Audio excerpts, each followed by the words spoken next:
Allah sedang apa sekarang? Pada suatu hari, tidak biasanya banyak tamu yang berkumpul di istana Raja Harun ar-Rasyid. Ternyata tamu yang berkumpul tersebut adalah para ulama. Mereka bersama Raja Harun membicarakan masalah agama hingga urusan negara. Di sela-sela waktu santainya, sang raja melontarkan pertanyaan kepada para ulama tersebut. Adakah di antara kalian yang tahu kira-kira Allah sedang apa sekarang? Tanya Raja Harun kepada para ulama tersebut. Tentu saja pertanyaan itu tak lazim. Namun memang begitulah karakter Baginda Raja yang sering memberikan pertanyaan-pertanyaan nyeleneh. Ampun Paduka, apakah Paduka tidak mempercayai keberadaan Allah? Tanya balik salah satu dari mereka.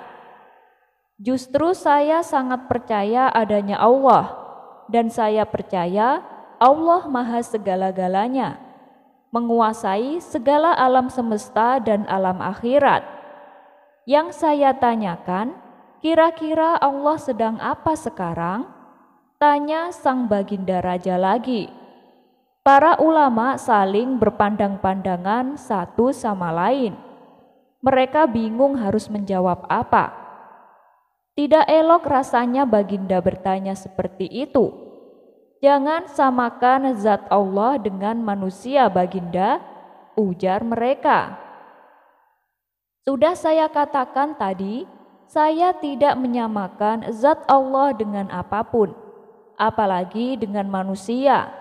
Saya hanya ingin tahu, kira-kira Allah sedang apa sekarang.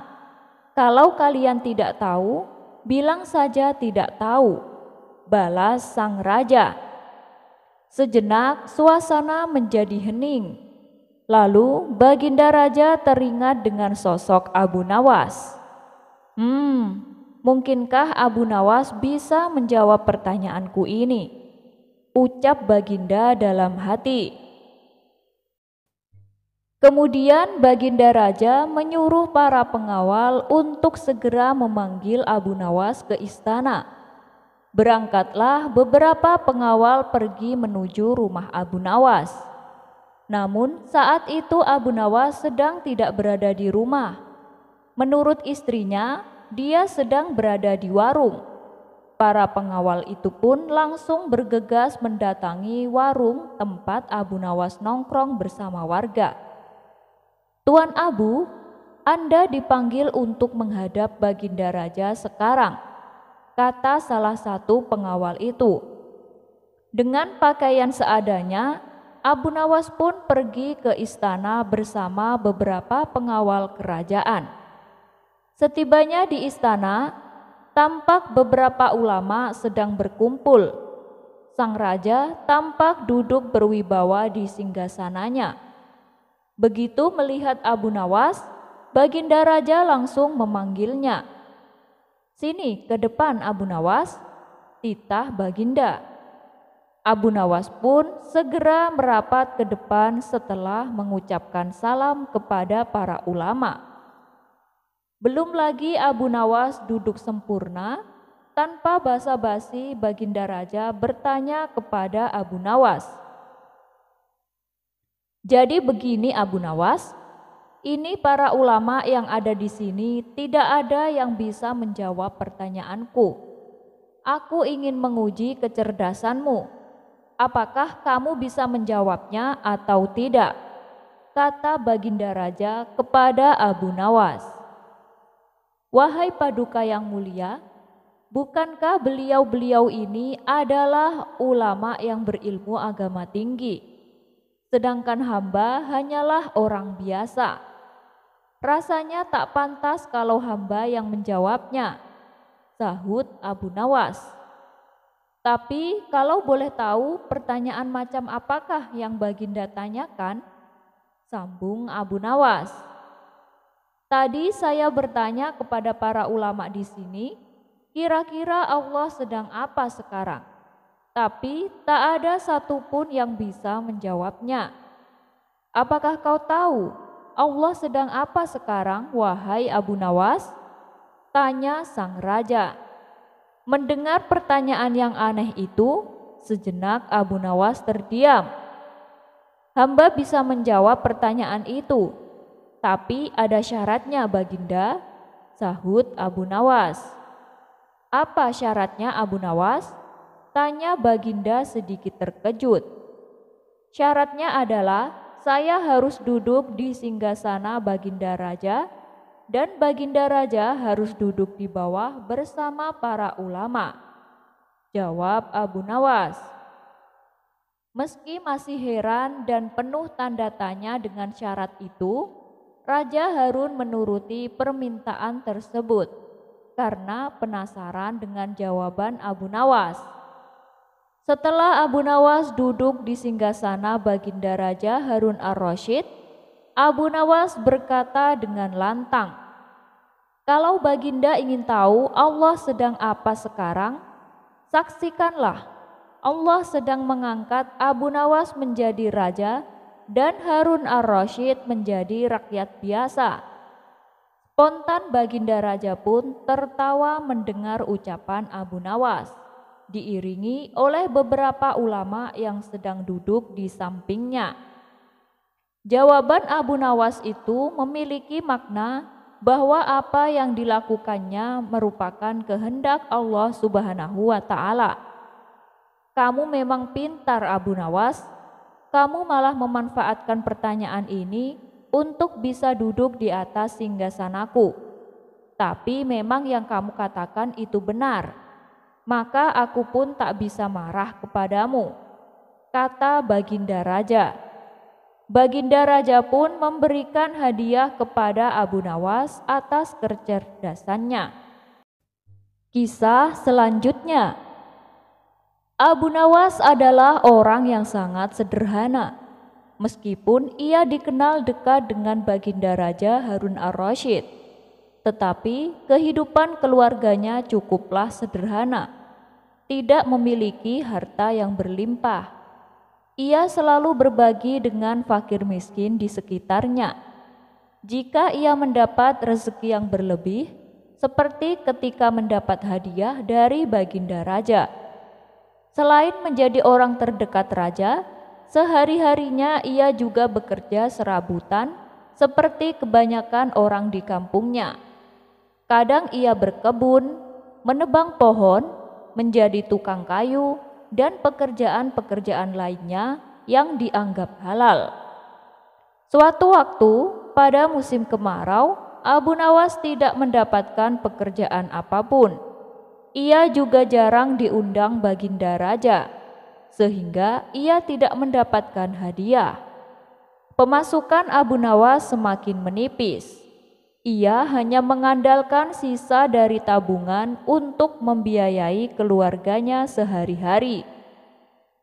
Kadang Abu Nawas mengisi kekosongan waktunya itu dengan beribadah saja, karena memang tidak ada pekerjaan yang lainnya. Suatu hari, istri Abu Nawas meminta sesuatu kepada suaminya.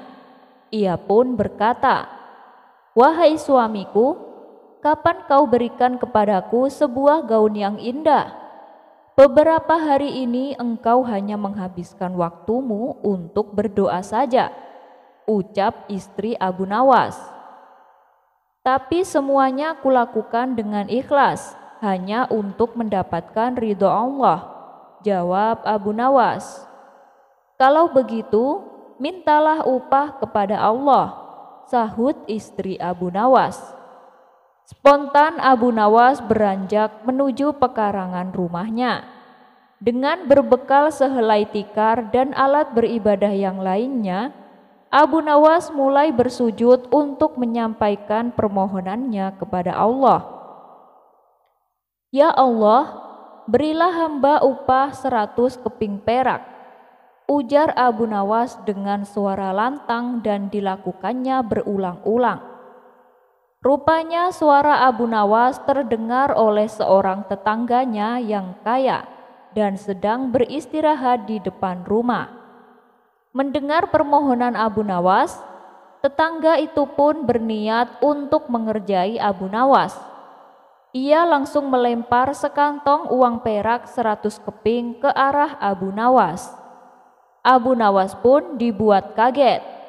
Ia tidak percaya apa yang telah ia dapatkan. Ia pun langsung mengambil uang tersebut dan langsung berlari menemui istrinya di dalam rumah. "Istriku, aku memang wali Allah. Aku baru saja mendapatkan upah dari Allah," kata Abu Nawas kegirangan. Melihat Abu Nawas sudah membawa lari uangnya, si tetangga pun tidak terima. Dia langsung menemui Abu Nawas untuk meminta uangnya kembali. "Hei Abu Nawas, kembalikan uang yang baru saja aku lemparkan tadi. Itu milikku," kata tetangganya. "Bagaimana mungkin uang itu milikmu?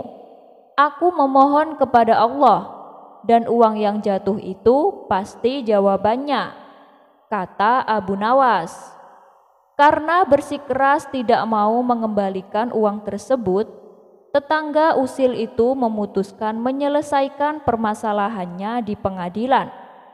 Sehari setelah itu, Abu Nawas pun dipanggil ke pengadilan.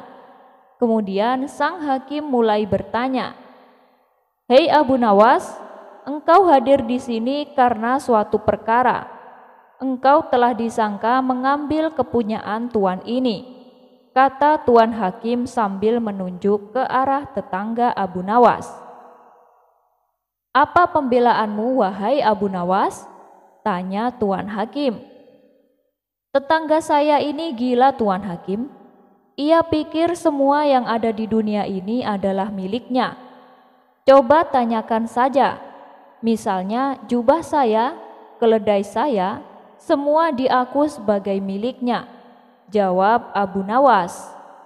"Tapi itu memang milikku," teriak tetangganya yang kaget akan pernyataan Abu Nawas.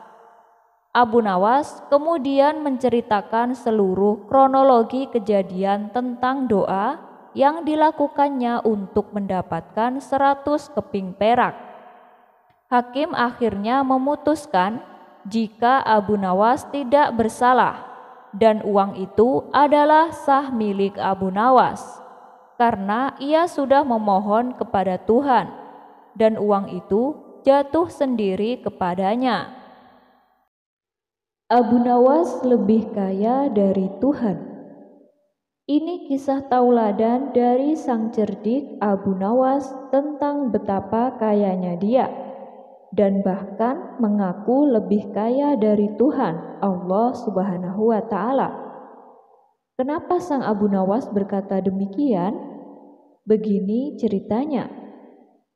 Pada suatu hari di negeri tempat tinggal Abu Nawas, diadakanlah pertemuan antar raja-raja dari negara tetangga. Abu Nawas pun ikut pula dalam pertemuan itu, karena dia sebagai penasehat raja. Dalam pertemuan itu, salah satu tema yang dibicarakan adalah mengenai kekayaan. Bisa dibayangkan raja-raja zaman dahulu memang kaya raya. Para raja saling bercerita mengenai kekayaan yang dimiliki, termasuk istana dan yang akan dibangun setelah pertemuan itu usai. Ada raja yang memiliki kebun yang luas dengan hiasan permata, danau yang indah gemerlapan, kolam-kolam yang indah, gedung, istana, dan sebagainya. Semua orang yang mendengar penuturan raja-raja itu berdecak kagum, kecuali Abu Nawas. Malah Abu Nawas berusaha mengingatkan dan menyadarkan mereka dari melimpahnya harta dunia yang fana ini. Abu Nawas pun berkata kepada mereka, "Kalau harta aku melihat ke bawah, tetapi kalau agama aku melihat ke atas." "Apa maksudnya itu?" tanya beberapa raja. "Kalau tentang harta, maka lihatlah orang yang lebih miskin, niscaya engkau akan bersyukur. Karena dengan rasa syukur, maka kalian akan memperoleh nikmat yang lebih banyak. Tapi kalau amal, maka lihatlah orang yang lebih bertakwa daripada kalian. Niscaya kalian akan bertambah rajin untuk beribadah kepada Allah Subhanahu wa Ta'ala. Jelas Abu Nawas. Mendengar penjelasan Abu Nawas tersebut, orang-orang mulai sadar akan apa yang telah mereka miliki dan mereka banggakan. Bahkan banyak dari mereka yakin bahwa ucapan Abu Nawas itu adalah benar. Akan tetapi mereka tiba-tiba terkejut dengan pernyataan Abu Nawas. Aku itu lebih kaya dari Tuhan, ucap Abu Nawas spontan. Tentu saja ucapan Abu Nawas itu mendapat tanggapan yang luar biasa. Kaget, tidaklah heran jika seisi ruangan pertemuan heboh dibuatnya. Ada sebagian yang bilang kalau Abu Nawas berkata bohong. Ada pula yang bilang kalau Abu Nawas berani berkata demikian memang tiada buktinya. Sebagian lagi tidak percaya. Sebagian lagi punya keyakinan bahwa Abu Nawas mempunyai maksud tertentu di balik kata-katanya. Karena Abu Nawas bikin heboh pertemuan, akhirnya Baginda Raja memerintahkan prajuritnya untuk menangkap Abu Nawas. Setelah ditangkap, Abu Nawas dihadapkan ke Baginda Raja. Benarkah kamu mengatakan bahwa kamu lebih kaya dari Tuhan? Tanya Raja. Benar tuanku yang mulia, jawab Abu Nawas. Apa maksudmu kamu lebih kaya dari Tuhan? Tanya Raja Harun. Karena kenyataannya hamba memang demikian, jawab Abu Nawas dengan santainya. Sanggupkah kamu membuktikan perkataanmu? Tanya Raja. Sanggup tuanku, jawab Abu Nawas. Apa sanksinya bila ternyata kamu tidak sanggup membuktikannya? Tanya Raja Harun. Hamba akan rela dihukum oleh tuanku, jawab Abu Nawas. Nah, sekarang buktikanlah, perintah Raja. Baginda yang mulia, bukankah Tuhan kita itu tidak mempunyai anak dan juga tidak diperanakkan? Sedangkan hamba ini mempunyai anak dan ibu, karena hamba hanyalah makhluk, bukan sang Kholik, jawab Abu Nawas. Mendengar penuturan Abu Nawas tersebut, Raja Harun ar-Rasyid merasa puas. Bahkan sang raja malah memerintah kepada Abu Nawas agar menyebarluaskan opini tersebut kepada seluruh penduduk. Lolos lagi si Abu Nawas dari hukuman raja.